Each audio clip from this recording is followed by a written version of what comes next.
So everyone, इसी video के अंदर हम सीखेंगे जावा का प्लेटफॉर्म क्या होता है। ओके, तो बेसिकली जावा प्लेटफॉर्म क्या होता है और जेबीएम मतलब ये सारे के सारे इसी वीडियो के अंदर हम सीखेंगे और जानेंगे। ओके, मैं आपको एक्सप्लेन के सारे मैं आपको बताऊंगा। तो मैं आपको एक सिंपली स्टोरी एक बताता हूँ। ओके, देखो, एक बंदा था, उसका नाम था राम, और एक बंदा था, उसका नाम था हरी। ओके, राम ने हरी को पूछा कि हरी, तू एक सॉफ्टवेयर डेवलपर है, तू कहाँ पर मतलब किसी प्लेटफॉर्म पर काम करता है। देन उसके बाद हमारा हरी ने बोला कि मैं जावा प्लेटफॉर्म पर काम करता हूँ। ओके, तो इसने बोला, हरी ने बोला कि जावा प्लेटफॉर्म, हाँ जावा प्लेटफॉर्म में काम करता हूँ। और हरी ने राम को बोला कि राम, तू कहाँ पर काम करता है, मतलब तू किसी प्लेटफॉर्म पर काम करता है। राम ने हरी ने बोला कि मैं पाइथन प्लेटफॉर्म पर काम करता हूँ। ओके, तो बेसिकली ये जो प्लेटफॉर्म क्या होता है मैं आपको बताऊंगा कि ओके, अभी राम ने हरी को पूछा कि तू किसी प्लेटफॉर्म पर काम करता है। ओके, प्लेटफॉर्म ऐसे बोले तो ट्रेन रेलवे प्लेटफॉर्म भी होता है ना, तो ये यहाँ पर ये काम नहीं करता है, मतलब ये यहाँ पर नहीं होता है, इसका मीनिंग ये नहीं समझाता है। ओके, तो मैं आपको अच्छे से सिंप्लीफाई करके और एक्सप्लेन करके मैं आपको बताऊंगा कि प्लेटफॉर्म यहाँ पर क्या होता है, जावा प्लेटफॉर्म क्या होता है, पाइथन प्लेटफॉर्म क्या होता है, ये सारे के सारे मैं आपको अभी बताऊँगा। ओके, तो अभी हम देखते हैं। Besides Java being a programming language, it is also a platform. Okay, ये एक प्लेटफॉर्म है। मतलब देखो, आप एंड्रॉयड डेवलपमेंट कर रहे हो, एंड्रॉयड डेवलपमेंट के लिए आपको क्या चाहिए, जावा लैंग्वेज सीखना चाहिए। ओके, और आप ये काम भी कर रहे हो, ई कॉमर्स के लिए आप एप्लीकेशन भी बना रहे हो। ओके, गेम्स आप बना रहे हो। ओके, तो बेसिकली एंड्रॉयड डेवलपमेंट के लिए हमको जावा सीखना चाहिए। ओके, तो इसी पर्पज़ में हम जावा पे काम करते हैं। ओके, देखो, हम एंड्रॉयड डेवलपमेंट कर रहे हैं, मतलब हमको जावा का यूज़ करके, और देखो हम एक वेबसाइट बना रहे हैं, वेबसाइट बनने का हमको जावा स्क्रिप्ट चाहिए। जावा स्क्रिप्ट किसके के अंडर आता है, हमारा जावा के अंदर आता है। ओके, देन इसी तरह हम एक बंदे आपको पूछे तो आप कहाँ किसी प्लेटफॉर्म पे काम कर रहे हैं, आप एक सॉफ्टवेयर डेवलपर है और आप किसी प्लेटफॉर्म पर काम कर रहे हैं, तो आप सिंपली उनको बता सकते हैं कि नहीं, मैं जावा प्लेटफॉर्म काम कर रहा हूँ, पाइथन प्लेटफॉर्म पे मैं काम कर रहा हूँ। आप इसी तरह उन लोगों को बता सकते हैं। तो यही होता है, बेसिकली प्लेटफॉर्म होता है। ओके, देन उसके बाद आता है platform can be कंसाइड as a stage or an environment where some set of instructions run. The platform can be hardware और सॉफ्टवेयर बेस्ड। ओके, देखो यहाँ पर तो हम जावा के बात कर रहे हैं, तो इसीलिए मैंने एक सिंपली एग्जांपल दिया कि जावा प्लेटफॉर्म की, ये प्लेटफॉर्म वो प्लेटफॉर्म। ओके, तो सिंपली देखो, यहाँ पर जावा हमारा लैंग्वेज हो गया। ओके, तो सॉफ्टवेयर हो गया, हार्डवेयर भी हो गया। ओके, सॉफ्टवेयर प्लेटफॉर्म पर काम कर रहे हैं कि हार्डवेयर प्लेटफॉर्म पर आप काम कर रहे हैं। ओके, ये मैटर नहीं करता। देन उसके बाद आता है हमारा थर्ड पॉइंट, जावा provides its own platform called जावा रनटाइम एनवायरनमेंट। ओके, तो इसी तरह हम जावा एक इंडिपेंडेंट प्लेटफॉर्म होता है। ओके, मैं आपको और एक नेक्स्ट वीडियो में मैं आपको बताऊंगा जावा कैसे इंडिपेंडेंट होता है, प्लेटफॉर्म इंडिपेंडेंट हमारा जावा क्यों हमारा प्लेटफॉर्म इंडिपेंडेंट है और हमारा सी लैंग्वेज क्यों प्लेटफॉर्म इंडिपेंडेंट नहीं है। ओके, एक छोटे से वीडियो में मैं आपको सिंपली करके वो बताऊंगा।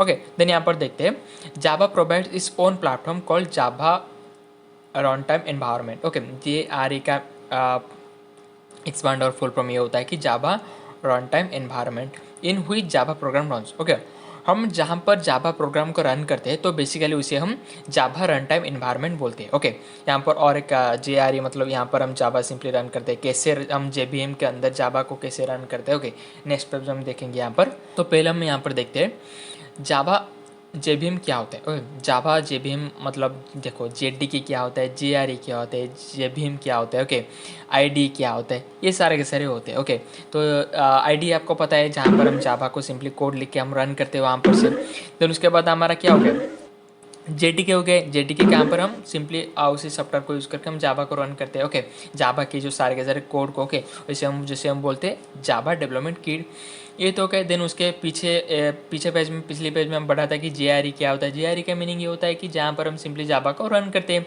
जावा run time, okay, environment. Okay, then उसके बाद हो गया हमारा जेबीएम। जेबीएम क्या होता है, जावा वर्चुअल मशीन होता है। ओके, जिसी के जरिए जावा हमारा रन होता है। ओके, तो उसको हम सिंपली अभी हम पढ़ेंगे यहाँ पर, JVM is the engine that drives the Java code. Okay, drives का मीनिंग ये होता है कि यहाँ पर वो सिंप्लीफाई करता है जावा कोड को कैसे रन करना है। देन उसके बाद आता है, mostly in other programming language compiler produce code for a particular system but Java compiler produce a byte code for a Java virtual machine. Okay, देखो, और बहुत सारे ऐसे प्रोग्रामिंग लैंग्वेज होता है जिसके ज़रिए मतलब वो सिंपली हमारा जो प्रोग्राम को कोड को सिंपली वो रन करके हमको आउटपुट दे देता है। लेकिन जावा के अंदर क्या होता है कि देखो, जावा का एक सोर्स कोड होता है, मतलब सोर्स कोड का मीनिंग होता है, देखो हमने यहाँ पर कुछ प्रोग्राम लिखा तो प्रोग्राम को वो यहाँ पर जाके रन होगा। ओके, किसी तरह रन होगा, वो पहले हमारा सोर्स कोड उसे वो बाइट कोड में कन्वर्ट होगा।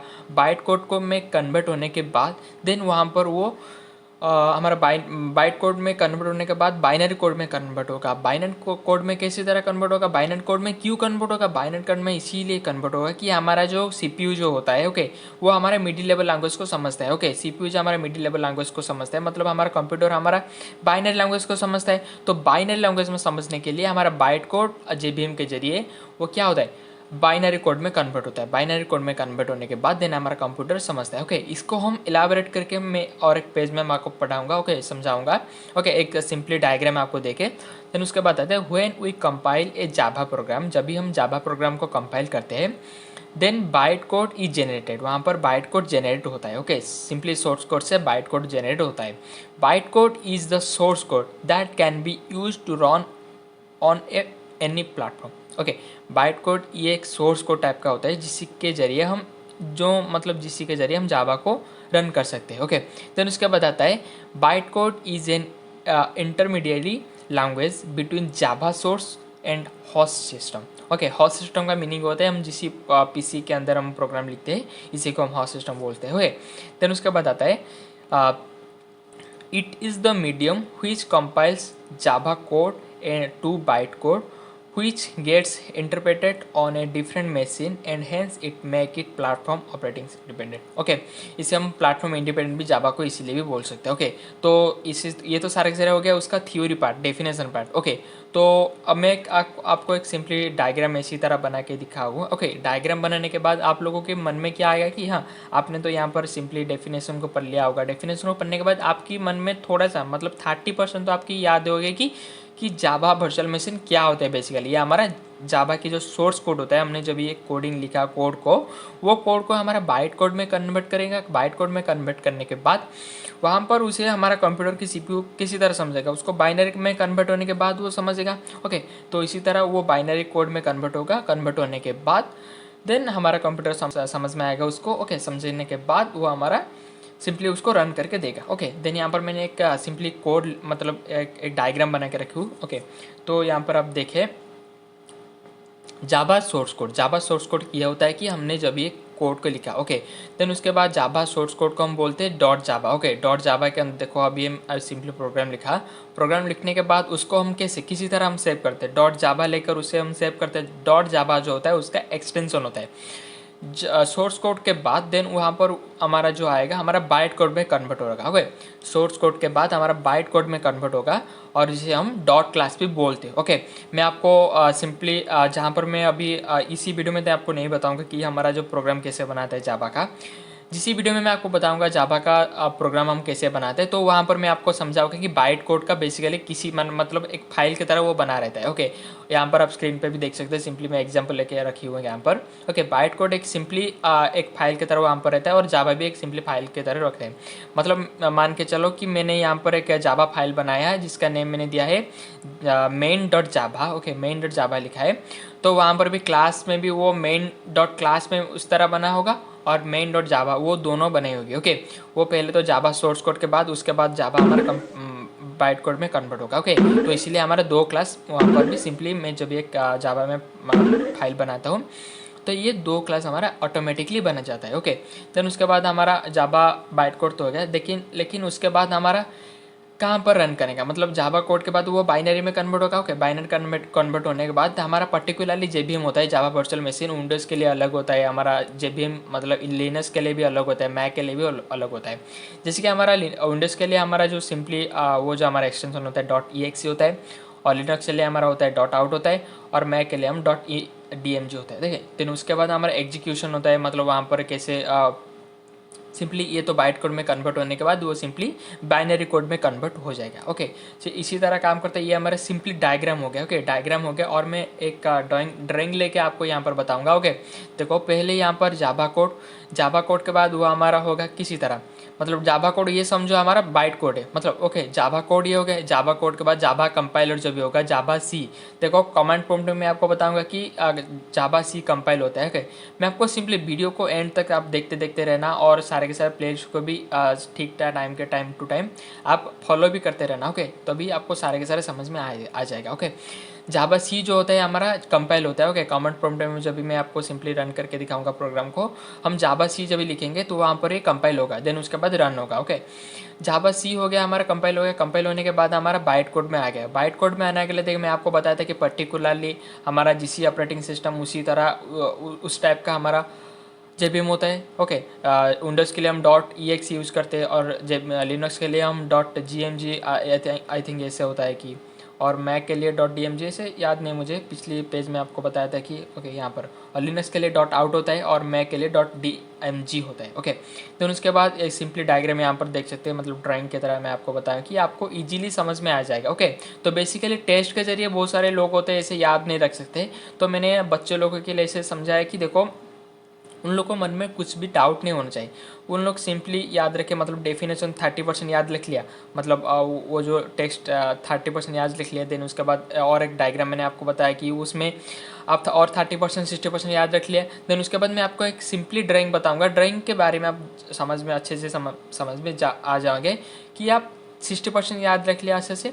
देन उसके बाद आप जब भी इस ड्राइंग को याद करेंगे तो आप अच्छे से ये समझ में आ जाएगा आप लोगों को। ओके, देन उसके बाद उसका एग्जीक्यूशन मतलब बाइट कोड से वो किसी तरह हमारा बाइनरी कोड में वो कन्वर्ट होता है। इस पेज में आप देख सकते हैं। ओके, वहाँ पर से पहले सोर्स कोड के बाद वो देन उसके बाद हमारा कंपाइल होता है। ओके, जावा कंपाइल होता है। जावा कंपाइल होने के बाद नंबर 2 पे आते हैं। नंबर 2 में हमारा क्या होता है, बाइट कोड में कन्वर्ट होता है। ओके, नंबर 1 में हमारा जब भी हम कोड लिखते हैं सोर्स कोड को पहले कंपाइल करता है। कंपाइल करने के बाद देन उसके बाद आता है हमारा बाइट कोड। ओके, देखो हम जब एक जावा कोड को हम रन करते हैं, जावा सिंपली कोड को उसे रन करते हैं। ओके, उसका आउटपुट जब भी हम निकालते हैं तो उसके बाद हमारा कंपाइल होता है, रन होता है। दो प्रोसेस में वो हमारा डिवाइड होता है। ओके, जहाँ पर कंपाइल होता है, कंपाइल किसी अंदर में होता है जावा सोर्स कोड, और हमारा बाइट कोड के अंदर हमारा कंपाइल होता है। देन बाइट कोड के बाद हमारा आता है जेबीएम। ओके, जेबीएम में क्या करता है, हमारा बाइट कोड में से वो क्या करता है, हमारा बाइनरी कोड में कन्वर्ट करता है। बाइनरी कोड में इसीलिए कन्वर्ट करता है कि हमारा जो कंप्यूटर होता है,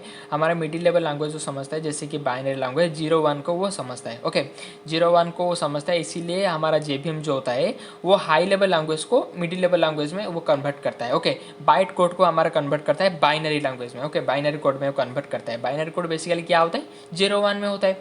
तो वो हमारा जो सीपीयू होता है, हमारा जो लिनक्स का, विंडोज़ का, मैक का वो जो होता है सीपीयू होता है, ओके, वो अच्छे से समझ लेता है कि ये हमारा कंप्यूटर लैंग्वेज में, इसी तरह कंप्यूटर हमें समझता है कि बाइनरी कोड में। ओके, तो बाइट कोड में आने के बाद जेबीएम के जरिए वो हमारा बाइनरी कोड में कन्वर्ट होता है। बाइनरी कोड में कन्वर्ट होने के बाद हमारा आउटपुट निकलता है। ओके, इसी तरह हमारा काम करता है सिंपली हमारा JVM, Java virtual machine. Okay, हमारा रन जहाँ पर करते हैं JRE, Java run time environment उसे बोलते हैं। ओके, जावा कंपाइलर जो जावा सी होता है। ओके, हमारा जब ये सिंपली कोड लिखते हैं, ओके, सिंपली जब हम कोड लिखते हैं वो सोर्स कोड में होता है। सोर्स कोड होने के बाद वो कंपाइल होता है। कंपाइल होने के बाद वो बाइट कोड में कन्वर्ट होता है। बाइट कोड में कन्वर्ट होने के बाद जावा वर्चुअल मशीन के जरिए वो हमारा बाइनरी कोड में कन्वर्ट होता है, जिसके जरिए हमारा सीपीयू हमको आउटपुट दे देता है। ओके, तो सिंपली ये हो गया हमारा जावा वर्चुअल मशीन क्या होता है। ओके, जेबीएम क्या होता है। तो उसके बाद हम सीख लिया कि जावा प्लेटफॉर्म में किसे बोलते हैं। प्लेटफॉर्म बेसिकली हम बोलते हैं कि मैंने आपको सिंपली एक स्टोरी बना के बताया कि राम ने हरि को पूछा कि तुम काम पर किसी प्लेटफॉर्म पर काम करते हो, और हरि ने भी राम को पूछा कि तुम किसी प्लेटफॉर्म पर काम करते हो। प्लेटफॉर्म का मीनिंग ये होता है कि आप कहाँ पर काम कर रहे हो, मतलब किसी प्रोजेक्ट को लेकर, मतलब किसी लैंग्वेज में आप काम कर रहे हो, किसी लैंग्वेज को लेकर आप डेवलपिंग कर रहे हो। ओके, ये सारे के सारे तो हो गया हमारा जावा का ओवरव्यू, जैसे कि प्लेटफॉर्म क्या होता है, हमारा जेबीएम क्या होता है। ओके, सिंपली भाषा से मैंने आपको सिंपल एग्जांपल दे के और डायग्राम ड्राइंग ये सारे लेके मैंने आपको सिंपली एक छोटे से एग्जांपल लेके मैंने आपको बताया। ओके, और वीडियो अच्छा लगे तो वीडियो को लाइक भी कर देना, चैनल पे नहीं तो चैनल को भी सब्सक्राइब कर देना। ओके, तो मिलते हैं अगली वीडियो।